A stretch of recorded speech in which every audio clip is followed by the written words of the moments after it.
kicking off a new week of KHL hockey with 5 games this Monday night. My name is Andreas Sachenko and you're watching Daily KHL Update.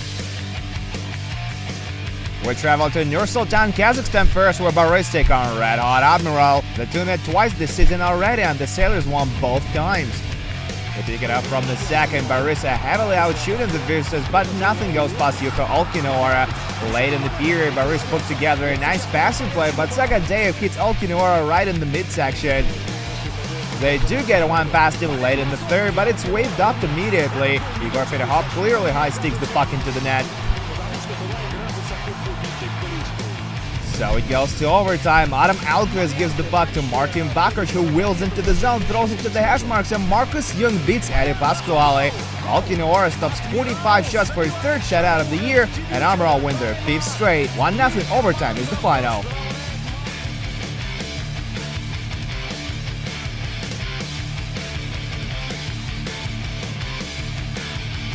We move on to Chelyabinsk now, where Traktor defend the ice against Dynamo Riga, who currently have the worst record in the whole league.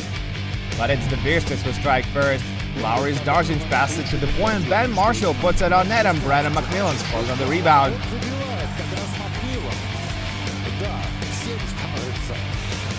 Traktor tied up early in the second. Dynamo turned the puck over behind their own net, and Tomasz Gika makes them pay for that. But Riga regained the lead just 3 minutes later. Vitaly Pavlov scores his second of the season. Andris Derinch and Robert Swixbergs get the assists. 4 minutes later, Dynamo go on a power play. McMillan plays it to Oskars Bartolis, who goes across the ice with it, and Darzinch unloads a powerful one-timer. That adds the net for Vasily Demchenko as he gets replaced by Flyers prospect Ivan Fedorov in goal. Darzinch gets one past him as well before the period expires, and again he does it from on top of the left circle, and again it comes on a power play. 4-1 Riga after 40. Traktor pulled back to within 2 early in the third. Tomasz Gika slams it home from the high slot for his second of the night. 5 minutes later, Traktor go on a power play, and former Vegas Golden Knight Tomasz Gika completes his first career KHL hat-trick. Andrew Caleb with the setup. But that's as close as they can get in this one. Dynamo Riga get their first win on the road this season despite Gika's heroic effort. 4-3 is your final.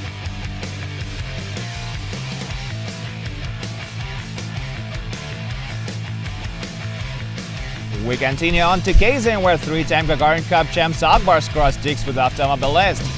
Yekaterinburg opens scoring just over 4 minutes in. Dan Sexton speeds down the right wing and beats Adam Radeborn as he goes top shelf on the glove side. Late in the period now, Dmitry Yudin gets the puck on open ice, so lets a rip from on top of the circle, and it's gloved by Jakub Kovar. Akbars get back even midway through the second. Kamil Fazalzyanov makes a backhand pass from the right wing, and it goes in on Slava Asnamin, who gets the credit for his 4th of the season. We're within the final 5 minutes of the period now. Andrei Abidin passes it to the slot. Anatoly Goloshev wins the foot race, but first he hits Radeborn's pad and then the side of the net. Soon after that, Akbars get on the lead. Albert Yuroin sets up Matt Fredden at the point, and former lead goes Cheddar and Kovacs to make it 2-1. They had a security goal midway through the third. Give and go between Emil Galimov and Vladimir Tkachov, and it ends up in the net. Galimov gets the marker.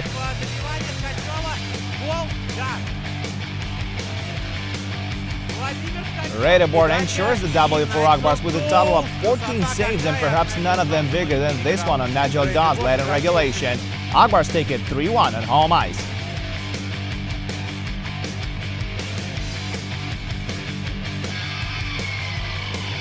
Our next stop is in Nizhny where Neftekhimik take on Sibir. The Wolves jump on a 2-0 rush in the last minute of the opening period. Matt White feeds Zach Mitchell backdoor, but he's stopped by Harry Sattery. It's amazing how the puck stayed out in this sequence. But then Konstantin Barolan steals Sattery's thunder as he stops Mitchell Sayustov inside and then punches the puck out of the safety in the desperation effort. Neftekhimik breaks the deadlock late in the second. Pavel Kulikov skates to the slot, chaos ensues, and Marat Khairulin manages to backhand it in. No goal interference is the verdict of the video review.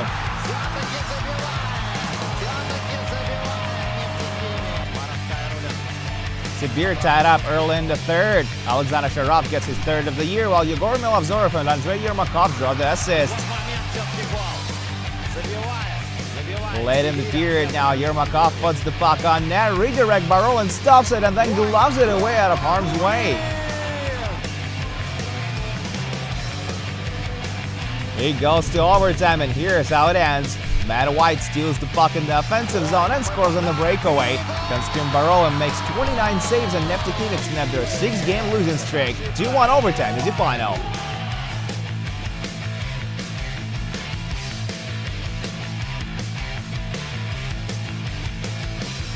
We travel to Moscow for our final game of the day. Dynamo lays him up against struggling Magnitka, who have already fired the head coach and their general manager this season. This one is a thriller. The blue and white get on the board just under 8 minutes in. Nick Industries beats Vasily Koshchkin from the hash marks. Soon after that, Denis Parshin flies to the net at high speed. Alexander Yermenko bites but still makes a gorgeous save with his skate. Late in the period, Dynamo go down 2-man, and that's gonna hurt. First, Sergei Mazakin fires it home from his favorite spot. And just over a minute later, Mazakin beats Yermenko from the left circle. That's his second of the night and 5th of the year. Dynamo get back even early in the second. Jossa Hietanen takes a slap shot from the point while chaos develops in front of the net. Koshchkin has a piece of it, but the puck still crosses the line ever so slowly. The goal stands up to video review. Late in the period, Moscow get a man advantage. Hietanen passes to the slot from the circle, and Dmitry Yashkin scores on a redirect.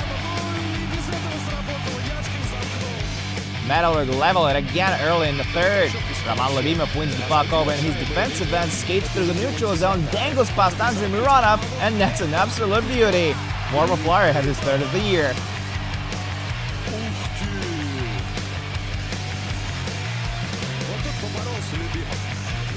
Midway through the period now, Slava Kolomen engages in a foot race with Igor Yakovlev, but Koshchkin decides to go way out of the net, and it leads to Kolomen hitting the twine. A risky play that doesn't pay off for Koshchkin. Kolomen has his 6th of the season, and that matches his career KHL high. It's the game winner too. Dynamo secured with not one but 2 empty netters late in regulation. Hietanen and Industries get their second chalice of the game. Hietanen enjoys his 6th career 3.9 in the game, and Dynamo Moscow wins 6-3 for the second consecutive time.